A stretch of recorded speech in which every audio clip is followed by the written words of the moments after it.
My ex-girlfriend broke my heart. We went over all the finances, agreed that we were going to split everything. And it was excuse after excuse after excuse. I was very suspicious that she was cheating on me. I was no longer happy in the relationship. It was time for me to move on. It's hard to rip someone off if they're not able to make money either. No one has shown us any canceled checks or money orders that Kelby himself paid. If you love someone, you're going to make it work. You're going to find a way. She really took full advantage of that. Plaintiff Kelby McMillen is suing his ex-girlfriend for $1,300 for unpaid rent. Defendant Taylor Dorman claims her ex is bitter about the breakup, and that's the only reason he's suing. She says she owes nothing. Please raise your right hand.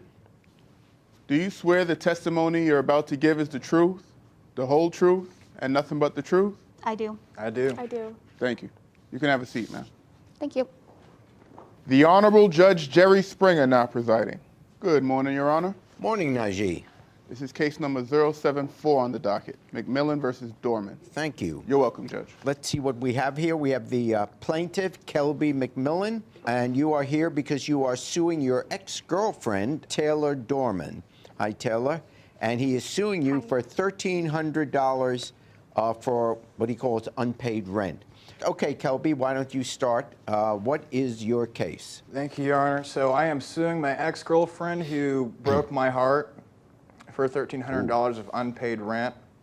We got an apartment back in December 2015. We went over all the finances, agreed that we were going to split everything. It was a 9-month lease. Rent was $715. So as things continue, I think it got to about February, March. She's not able to pay her half, which is fine. You know, I completely understand. Part of being in a relationship is being a team, so sometimes you kind of have to be there to cover someone or back them up. So I was fine with that for a while.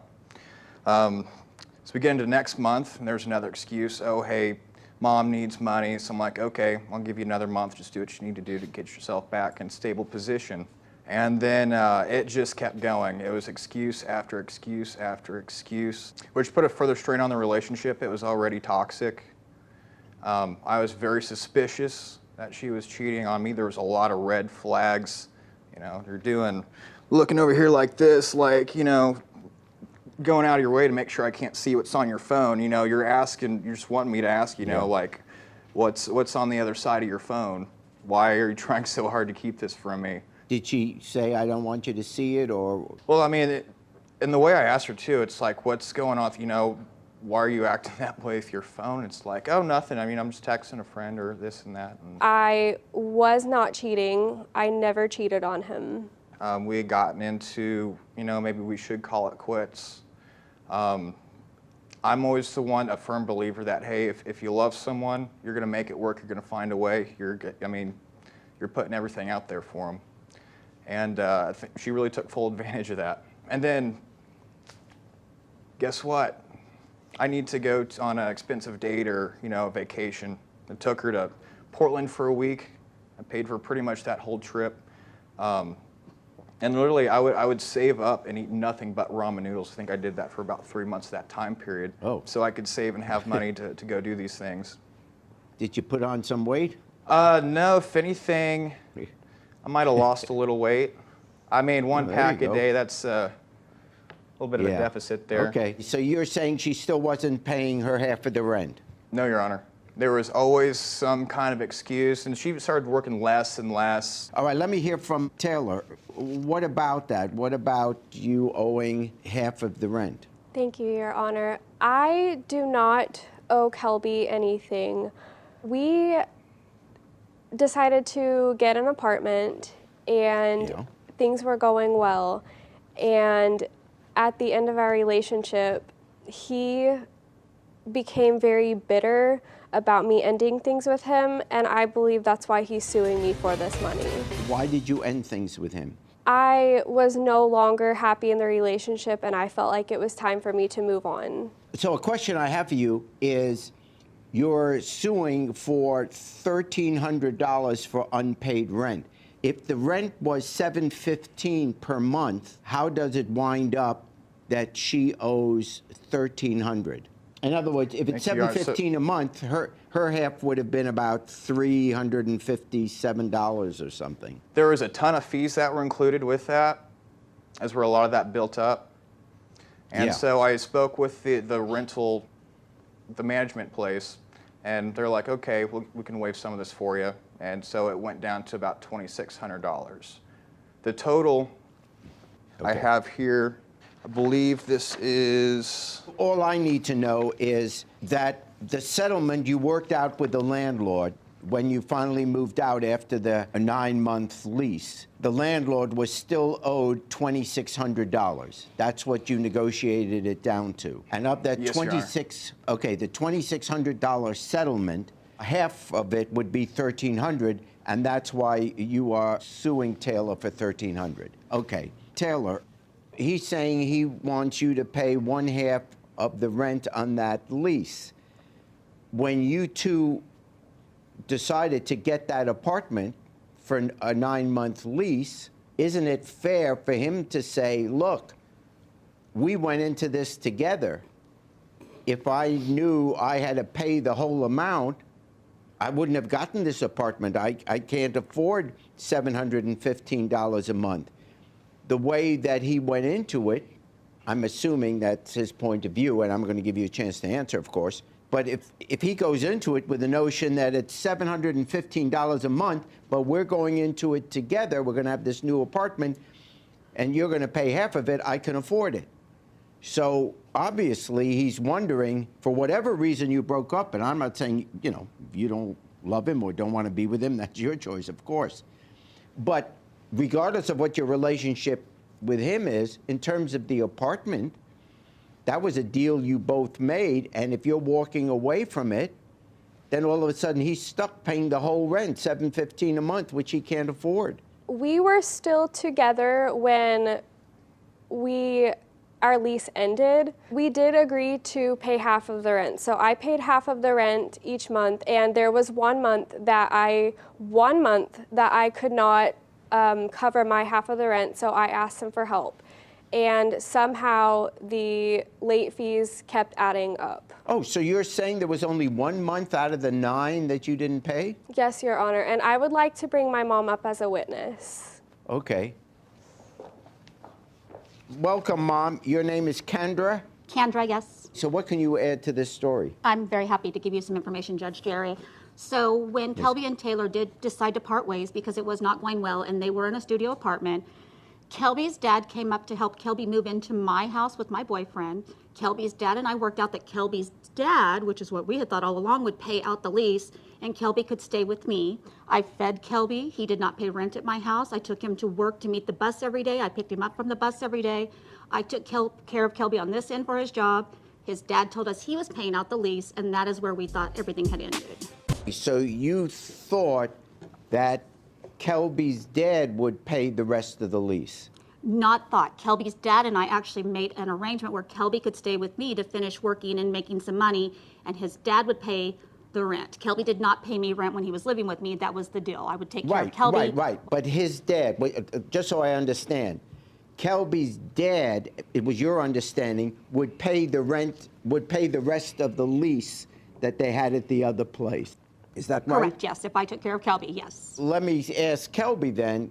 Kelby, what are you suing her for if your dad had agreed to pay the rest of the rent? Well, there was no agreement, so that's a complete lie. I do have, this is Exhibit D. I paid that. If my dad had paid it, I wouldn't be paying this bill. That conversation never happened. I will give some credit, though. They were honest. She did help me get to work, but I mean, it's hard to rip someone off if they're not able to make money either. And you're saying this is evidence that you, Kelby, paid the $2,600? Absolutely. Is that B or D? That's D for Dave? Delta. D for Delta. Okay, hold on.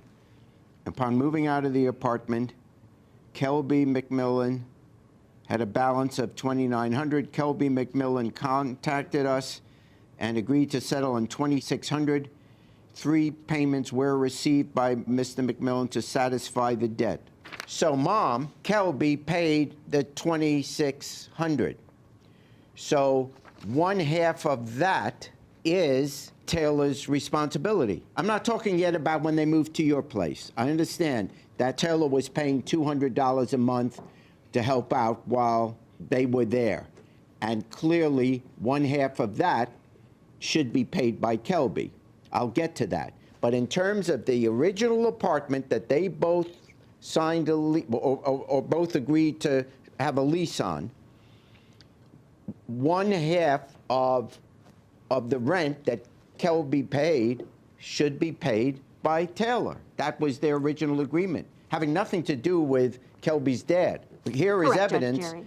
that, okay, so getting back to that, I have trouble coming up with a reason why Taylor isn't responsible for one half of the rent that they both had a lease for 9 months. Okay, so we do agree. Taylor owed part of a lease, but Kelby is incorrect. And you have a letter, yes, but you don't have a letter that Kelby gave you that money. You have a letter that Kelby made an arrangement and it's been paid. We don't have that it wasn't Kelby's dad. We have never seen anything that Kelby paid. Without a doubt, not a lie. We had 2 young kids, 23 and 24 years old, decided, look, I will pay Kelby's lease out. We'll get him ready to move back to Springfield. You take care of him until then. And we did have a discussion, and no one has shown us any canceled checks or money orders that Kelby himself paid that rent. Okay, his dad, that ultimately, here it says Kelby did. But even if the dad paid, that then is between Kelby and the dad. But that Correct. doesn't absolve, right, but that doesn't absolve Taylor from paying her half. We agree with you, Okay, Judge. if I I do don't agree, have and a I'm not let- arguing. I'm just saying that we could have worked out with Kelby's dad because there was no broken heart involved. We tried to work it out. We asked for paperwork in the beginning, and we never received any. Or I'm sorry, I did. I apologize. I was trying to get everything worked out. Okay. And I've never Okay. received any. So yes, And we I do think agree that that was- Kelby has. And I understand what you were doing, and that was a good thing. Obviously, you love your daughter, and you're not trying to get in the middle of their relationship. But why in the text did Taylor agree to pay? Coming up on Judge Jerry.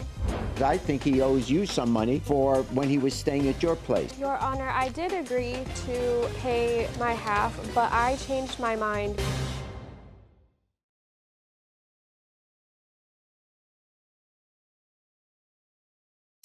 We agree with you, Judge. I do agree, and I'm not arguing. I'm just saying that we could have worked out with Kelby's dad because there was no broken heart involved. Why did Taylor agree to pay? I think there's evidence that Taylor agreed to pay because she was making the payments in the beginning. But Taylor, why did you agree in text that you would pay half the rent? Your Honor, I did agree to pay my half, but I changed my mind because of the fact that he was living with my mom and I, and we were supporting him in many ways, such as giving him rides, giving him a place to live, etc. I understand you changed your mind, but when there is a lease, you know, you're not allowed to change your mind. In other words, there's still that obligation. Everything that happened once you were in your mom's house, that is separate. I totally agree with that. And I think Kelby is responsible for helping out there. So that is why when I give the final judgment, I am going to deduct some of what I would normally give to Kelby because he's entitled to one half of the rent at that place. I'm going to deduct some of it because I think he owes you some money for when he was staying at your place. Her rent was $200. His rent was also $200. Her rent was $200. They had separate homes in my house. I had a Well, huge house okay, with an apartment. We didn't talk about that. Okay, but you didn't file a suit on that. There's no countersuit asking him to pay. Okay, fine. The only suit, I mean, really, the only suit is him seeking repayment for the rent that was on the lease. Having heard both sides now, I am making my judgment.